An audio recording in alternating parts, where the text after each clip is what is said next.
After 18 years with the same company, I got fired. I have a guest today. His name is David Nassief. David is the author of the #1 Amazon hot new release, One-Page Wealth Compass. Never too late to rewrite your story. Because if I can pull that off starting as late as 63, anybody can with the right direction. And I truly believe that. If you don't have a plan, you're part of somebody else's plan. I looked at my wealth building as a sacred obligation to my family. It wasn't to show off people or to impress anybody. The more people who learn this can turn so much around. Let me tell you what I have found one of the biggest financial mistakes. It was 18 years with the same company, 63 as you said, just got fired. I wouldn't wish that day on anybody. When I did the math, it was brutal.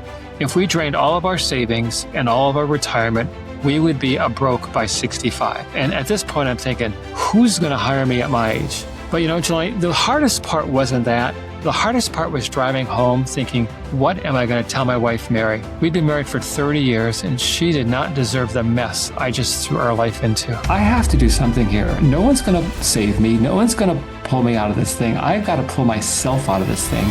Put it down. 6 years later, at age 69, I achieved what I thought was impossible. From terrified of being broke to a 7-figure portfolio and real financial freedom. Brandon, I now know it is never too late to rewrite your story. Because if I can pull that off, starting as late as 63, anybody can with the right direction. The truth is, if you don't have your own plan, you're part of someone else's. For 40 years, I was part of someone else's. Until I was on the brink of financial disaster. Then I said, no more. Clear direction beats misdirected speed every time.